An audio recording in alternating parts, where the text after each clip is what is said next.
Welcome back to the Sandra Leslie podcast. I am your host, your co-host, Andrew Leopold, and today our topic is the life of Ann Carson, full name Ann Baker Carson Smith, and how her forgotten story reflects upon U.S. history. I'm your second host, Simon Kessler. Ann Carson is known mainly for two things: being one of the most beautiful women in the 19th century, but also one of the most notorious, and her story is one of murder, betrayal, and forgery. As a businesswoman fighting assigned generals living in Pennsylvania from 1785 to 1824, her rights were limited. Her rebellious choices with men ultimately led her to prison in 1824. You won't want to miss this episode because it has it all: an unhappy marriage, a crazed love affair, murder, a kidnapping, and a window into our country's history. But first, a word from our sponsor. We are Damien's Deli, a burgeoning sandwich restaurant in Northwest Washington, D.C., serving artisanal sandwiches with only the freshest ingredients. As the holiday season is upon us, so are our seasonal specials like what our head chef Damien is making here. Barbecue Thanksgiving, a must-try. We pride ourselves on 100% satisfaction rate, and here is one of our many happy customers. So let's start with the basics on Ann Carson Smith. What happened, where it happened, when it happened, and why you should care. She was born in 1785, and historians give her the moniker, the most captivating beauty of the underworld and the most notorious character in the state of Pennsylvania. She was first accused and found not guilty of killing her ex-husband, but she was then found guilty of plotting to abduct Pennsylvania Governor Simon Cinder in July of 1816. Upon release, she committed forgery and was subsequently sent to Walnut Street Prison in Philadelphia, where she died of typhoid disease in 1824. Her criminal record put her into the national spotlight, and it was especially unique for her to be doing this as a woman in the early 19th century. So to take a step back and look at her story, her father, unable to provide financially to his wife and 7 children, had to have her marry an alcoholic, ill-tempered ship captain at the age of 15, Richard Carson. In her memoir written in prison, Ann writes, "I had married Captain Carson without loving him. The flame his kindness kindled in my heart one day, his stormy temper extinguished the next." Like her father and the society she lived in, Richard Carson was controlling and didn't provide Ann with the financial means or independence that she would go on to yearn for. She writes, "If not to a husband, where can a woman look for happiness?" Clearly referring to her growing inclination to question societal norms. And soon we'd understand her question to these societal norms. Ann's story takes a shocking turn when she falls in love with and marries Richard Smith, a charismatic lieutenant and counterfeiter, while Richard Carson has gone missing at sea. She conspires with Smith to murder her husband, Richard Carson. When Carson finally resurfaced after years of his absence, the two got into a fight and Smith shot Richard Carson when the plot unraveled. When the plot unraveled, both Ann and Smith were arrested. Smith was sentenced to be hung on a murder charge, while Ann Carson was jailed as an accessory to murder. It's tricky because both of her husbands in this passage are both named Richard. Richard Carson, her old one, and Richard Smith, whom shot Richard Carson. But next, Ann Carson becomes involved in a scheme to kidnap Pennsylvania Governor Simon Snyder in July 1816 in an attempt to save Richard Smith from execution, her now lover. The bold plan was intended to pressure the governor into pardoning Smith in his legal case, but it backfired miserably. Richard Smith was hanged on August 10th, 1816, and Ann Carson was arrested again.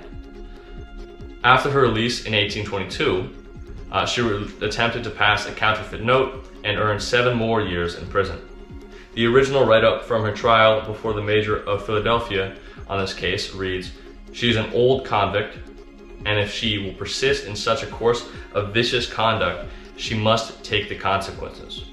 She then wrote the memoirs of Mrs. Ann Carson during her sentence and tried to present herself as a victim of circumstances and social norms, now as a public figure. That all seems intriguing, but what happened before? You're right. So to understand the story, we have to take a step back, and to understand Ann's story and her plea to empathy, we need to look at early 19th century Philadelphia. On the back of earning independence, early 19th century America was rapidly changing. Cities like Philadelphia were growing, but so were divisions based on class, race, and sex. For women, societal expectations were rigid, and domesticity and obedience were all-encompassing. Anne's life defied these expectations, or with her rebellious nature. Her affair with Smith, her involvement in counterfeiting and kidnapping, and escapes from prison all provide examples of her rejection of not only the status quo as it came to gender, but the law as well. While serving her time in prison for forgery, she attempted to escape, captured in this piece in the July 1823 newspaper by the Franklin Gazette. Miss Ann Carson, who lately escaped from the Trenton prison, has returned to it. She hurt her instep in jumping out of the second-story window of the room in which she was confined, and remained but a short time in the neighborhood. She is in good spirit and says that this adventure will aid in furnishing matter for a second volume.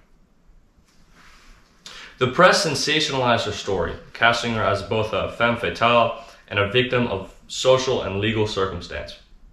Ann's trial exposed biases of the time, as women weren't seen as capable of independent action in legal proceedings, which ironically may have helped her avoid further imprisonment. It's believed that in the murder case, the judges likely viewed her as just a pawn of Richard Smith, despite evidence of her active role in the murder plot. Before we get into our closing thoughts, I'd just like to show a little skit that me and my family created that showed Ann Carson's life a little bit. I've never done this before.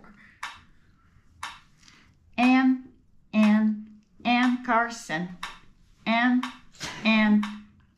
Carson. Ann Carson. Robert Carson. Smith. Robert Carson. Smith. Robert Carson. Smith. Do Carson. Ann Robert Carson. Robert Carson. Smith. Robert Carson. Robert Carson.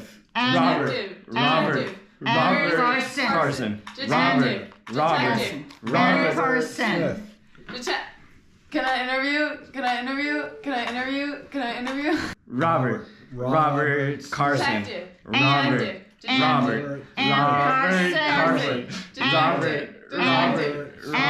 Carson. Robert Smith. Robert Carson. Robert Smith. Robert Carson. Robert Smith. Robert Carson. So now knowing the context which you live in her whole story, what themes do you see most repeated within it? Well, I think it's important to take into account all these all this information that we've been given. And firstly, I'd like to say that Ann Baker Carson's story primarily talks about the strict societal expectations and the realization of personal agency and free will. I agree. Ann's story is littered with examples of social rebellion that completely go against what was to be expected of a woman during the time period she lived in.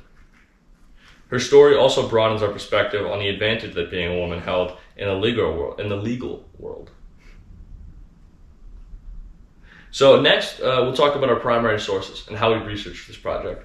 And to research, we consulted three main primary sources. First, Ann's 410-page memoir, as referenced as she wrote it during her final sentence on forgery, entitled The Memoirs of Mrs. Ann Carson, which gives us her perspective, which is certainly biased, but still valuable. And by the way, if you want, you can purchase Ann Carson's memoir at any regular bookstore, although I would suggest to call ahead of time to make sure it's there. Second, we looked at an old newspaper article. We looked at old newspaper articles, such as the one we cited from the Franklin Gazette. These not only detailed her crimes, but also captured how she reached the public eye. Agreed. Finally, we looked at court records from a trial, specifically the one we talked about where she made her final appearance before court on her forgery charges.